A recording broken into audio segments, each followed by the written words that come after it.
Здравствуйте! В эфире новости, в студии Анжелика Миржоева. И коротко о главном.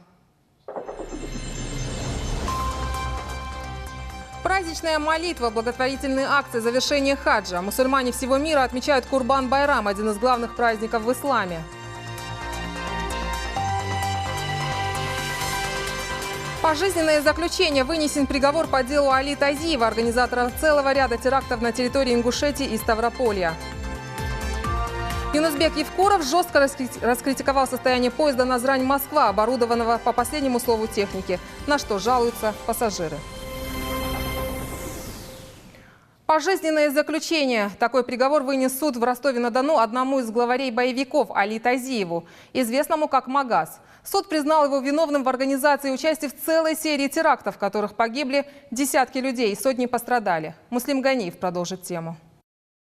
Али Тазиева обвиняли в организации целого ряда терактов на территории Ингушетии и Ставрополья, в результате которых погибли 26 человек, сотни получили ранения. Самые громкие из них – взрыв здания РОВД в Назрани, подрыв автобуса в Невинномысске, покушение на главу Ингушетии Юнусбека Евкурова. В целях безопасности свидетелей допросы проводили дистанционно, в режиме видеоконференции. В деле Тазиева почти 400 томов. Сам он признал вину лишь по 2 статьям из 7. Это организация бандформирования и незаконное хранение оружия. И заявил, что больше ничего не совершал и не отдавал никаких приказов. То, что он всех своих подельников сдал, и то, что все рассказал, это факт. И первую неделю он просто, его невозможно было остановить, он все это рассказывал, писал. Поэтому здесь особо удивление не вызывает у меня. Почему? Потому что они и по жизни такие были. До того, как стали бандитами, потом уже последующие, когда бандиты стали. Ну и страх перед возмездием, раскрывать им язык и глаза на реальное то, что происходит. Поэтому он и рассказывал.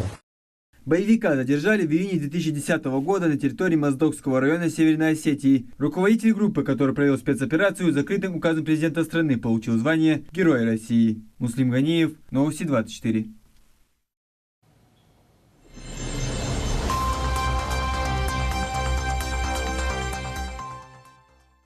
Мусульмане всего мира отмечают один из главных праздников Курбан-Байрам. В этот день совершаются жертвоприношения животных, а начинают праздник с молитвы в мечети. Репортаж Магомеда Измайлова. Для совершения ид-намаза в центральной мечети Назрани собрались жители из разных населенных пунктов республики. В просторном молитвенном зале было не протолкнуться. Так велико было количество людей, желающих послушать проповедь имама Хизира Цалоева. Он призвал прихожан проявлять усердие в исполнении предписаний ислама.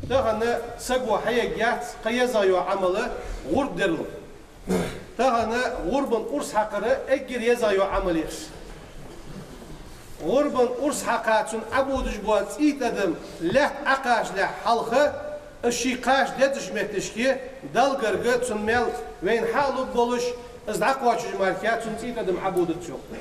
Также в праздничной молитве принял участие глава Ингушетии Юнусбек Евкуров, который обратился с поздравительной речью ко всем мусульманам.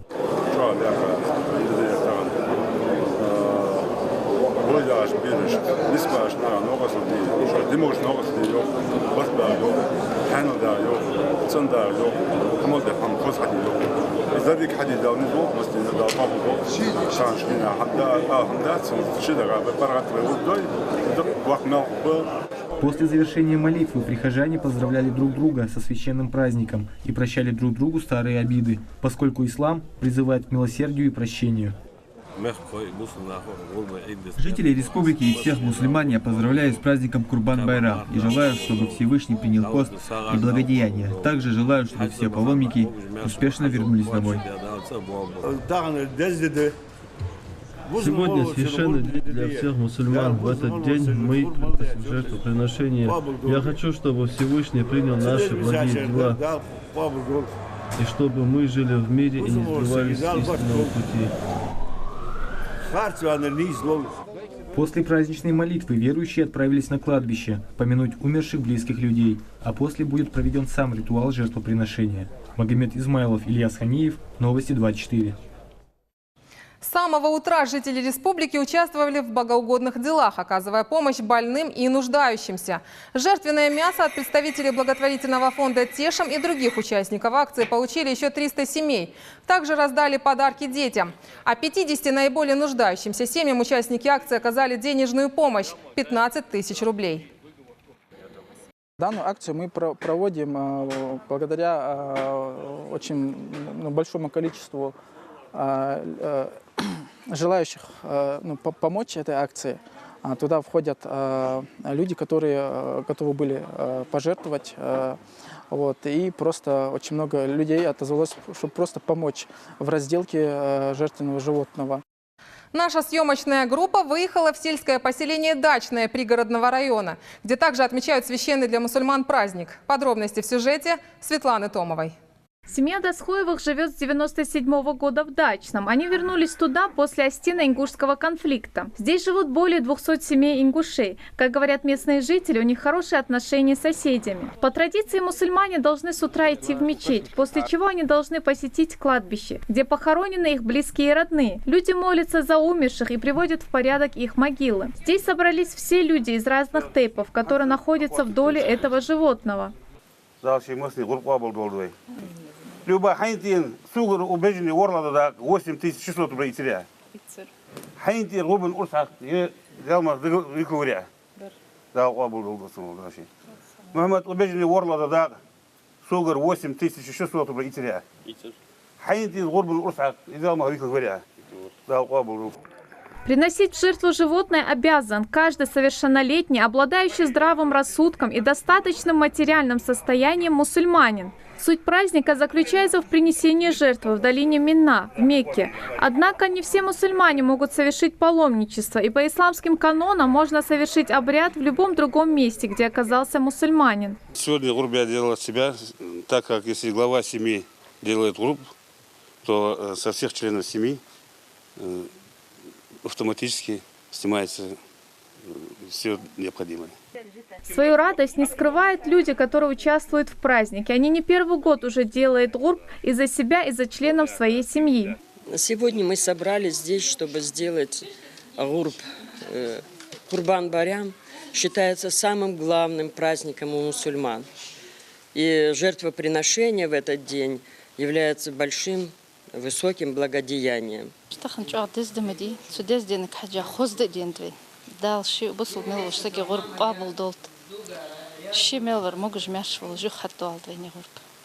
Согласно мусульманским представлениям, принесенные в жертву ради Аллаха и ради заботы о бедных, животные будут в судный день помогать людям переправляться через адскую бездну в рай по тонкому мосту Сирату. Преодолеть его верующий сможет лишь на спине жертвенного животного. Светлана Томова, Муса Хамхоев. Новости 24. Ритуал жертвоприношения совершили сегодня и представители турко-месхетинской диаспоры в Малгобекском районе. В нем приняли участие руководители Миннации Ингушетии. Подробности в сюжете Хади Адельбиевой. Турко-месхетинская диаспора – одна из самых заметных на территории Ингушетии. Всего в Малгобекском районе живет около сотни семей турков-месхетинцев. Здесь они занимаются в основном земледелием, выращивают сельхозпродукцию. Мы сегодня приехали с министерства, чтобы поздравить этих людей, послушать их, узнать, какие у них проблемы и какое содействие мы можем им оказать. В священный праздник Курбан-Байрам представители диаспоры тоже провели обряды жертвоприношения. Празднование Курбана-Байрама начинается с рассветом, когда верующие отправляются на утреннюю молитву, а после молитвы проводится жертвоприношение животных. Семья Бенамина Халилова живет в Ингушетии с 1989 года. За 24 года у них не возникало разногласия с местным населением. Жили они в мире и согласии. Если меня спросят, где самое лучшее место в мире, я скажу Ингушетия. Это не просто сказано, это наши ингуши очень хорошо приняли. Вам всем низкий поклон, благодарим вас.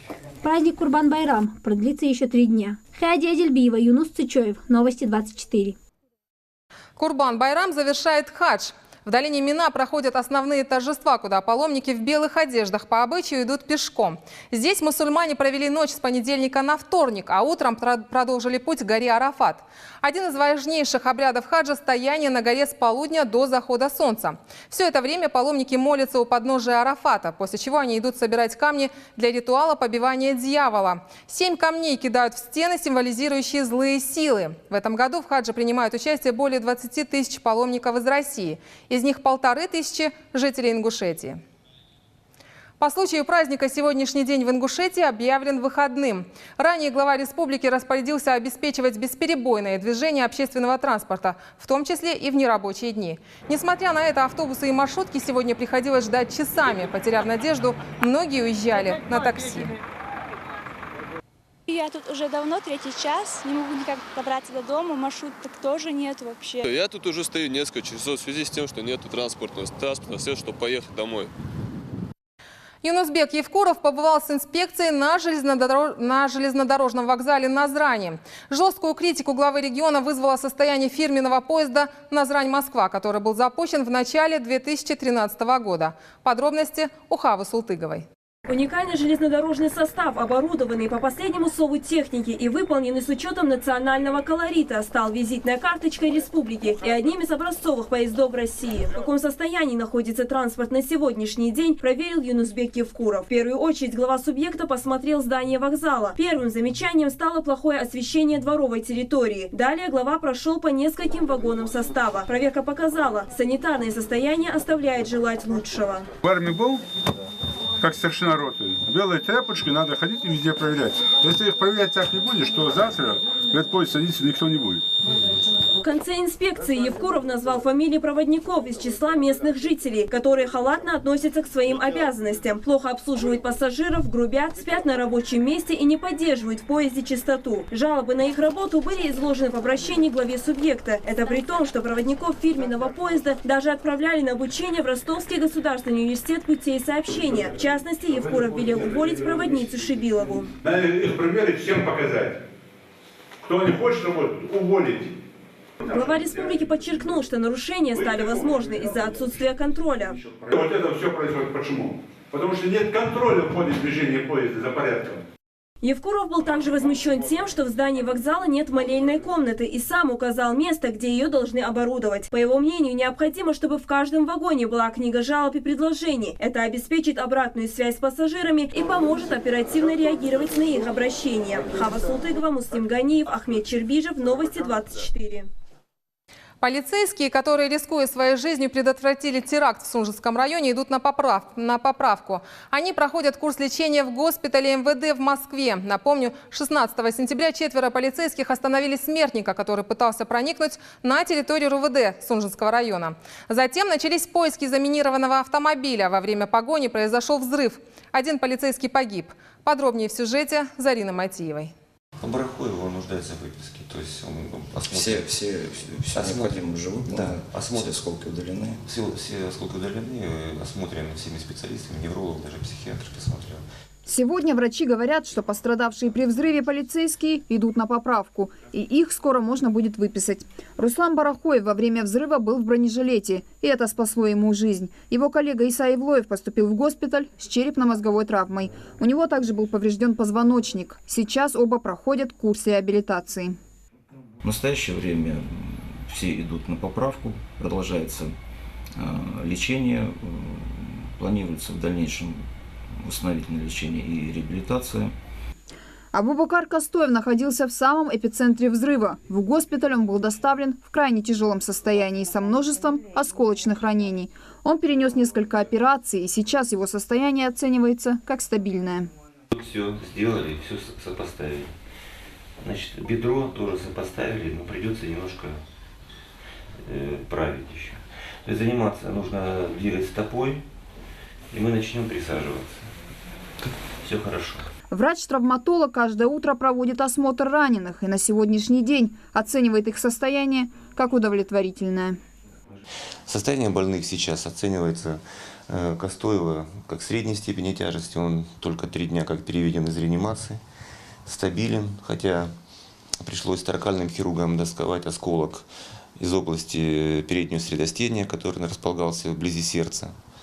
Вот, синтезировать все переломы правой верхней конечности, правого бедра, ушить все раны, которые зажили первичным отяжением. Сейчас мы стараемся, мы лечимся, он молодец, он мужественный, я думаю, что все будет хорошо. Напомним, утром 16 сентября возле здания РОВД Сунжинского района появился мужчина с автоматом в руках. Также на нем был пояс со взрывчаткой. Сотрудники полиции сработали оперативно и задержали его. С террориста сняли пояс смертника. Задержанный, который оказался житель Чеченской Республики, Саламбек Мачукаев рассказал, на какой машине его довезли до РОВД. Был объявлен план-перехват. В ходе осмотра в сельском поселении Нестеровское участковые обнаружили автомобиль. После того, как сотрудники полиции преградили ему дорогу, сидевший за рулем мужчина произвел самоподрыв. В числе полицейских, остановивших смертника, был Магомед Маршаули. Он погиб. А пострадавшие Костоев, Барахоев и Ивлоев были доставлены в Москву, в главный клинический госпиталь МВД спецбортом, оснащенный реанимационным оборудованием. Зарина Матива, Магомед Русханов. Новости 24. Это были все новости к этому часу. Оставайтесь с нами.